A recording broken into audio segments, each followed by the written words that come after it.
بسم اللہ الرحمن الرحیم۔ السلام علیکم ورحمۃ اللہ وبرکاتہ۔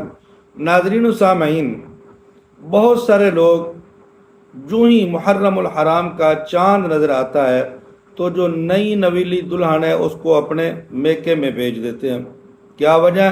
جی محرم کا احترام کیا جا رہا ہے۔ تو کیا یہ صحیح ہے؟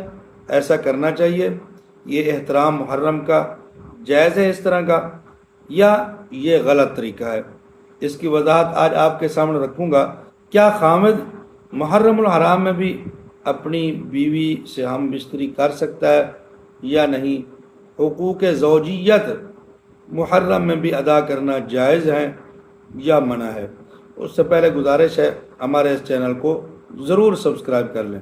ناظرین و سامعین، پہلے بات تو کرتے ہیں وہ لوگ جو نئی نویلی دلہن کو اپنے میکے میں بھیج دیتے ہیں محرم کے احترام میں۔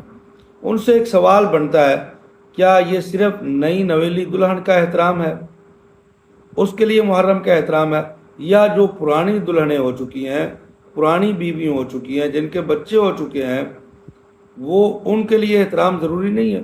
ان کو ان کے میکے میں نہیں بھیجنا چاہیے؟ جو بڑی عمر کی عورتیں ہیں ان کے لیے بھی احترام ضروری ہے، تو ان کو بھی گھر میں بھیج دینا چاہیے اپنے والدین کے۔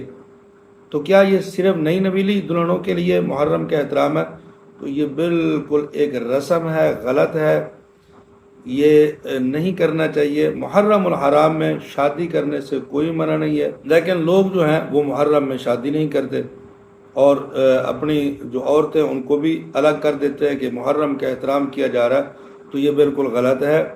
یہ بعض لوگوں کی جو ہے وہ ایک رسم ہے اور انہوں نے یہ لوگوں کے ذہنوں کے اندر ڈالا ہے، جہالت کی وجہ سے لوگ اس کو مان رہے ہیں۔ ایسی کوئی بات نہیں ہے۔ محرم میں اپنی بیوی سے ازدواجی تعلقات قائم کرنے سے کوئی منع نہیں ہے، اس کے ساتھ ازدواجی تعلقات قائم کیے جا سکتے ہیں۔